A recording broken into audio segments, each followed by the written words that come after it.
আজকে আমার আলোচনার বিষয় শ্বাস কাশ হাঁপানি সম্পর্কে। কফ কাশ ঠান্ডা বা অ্যাজমা রোগে যারা ভুগছেন তাদের জন্য সম্পূর্ণ আয়ুর্বেদিক ফর্মুলারি মতে কিছু ঔষধ সম্পর্কে আপনাদের মাঝে আলোচনা করব।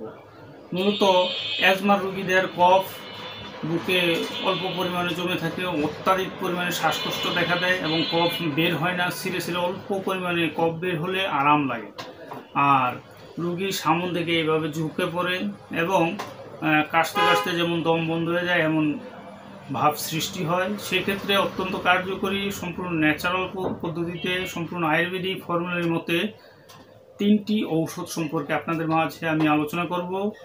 বিশেষ করে শ্বাস কাশ চিন্তামণি, এটি মূলত শ্রীকুণ্ডেশ্বরী ঔষধালয় লিমিটেড চট্টগ্রাম বাংলাদেশের একটি নামকরা কোম্পানির ঔষধ।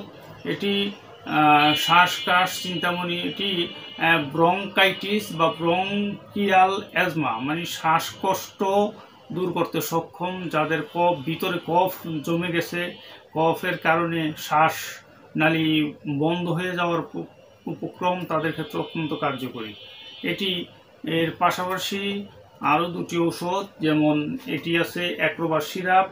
এটি কফ কাশ ঠান্ডা অ্যাজমা দ্রুত ইনস্ট্যান্ট কাশি কমাতে সক্ষম। এটি মূলত একরাম ল্যাবরেটরিজের ঔষধ।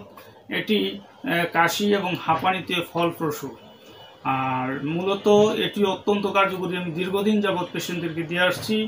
পাশাপাশি আরেকটি সিরাপের কথা না বললেই নয়, ডিউটল। এটি কফটাকে আলগা করে বের করতে সক্ষম।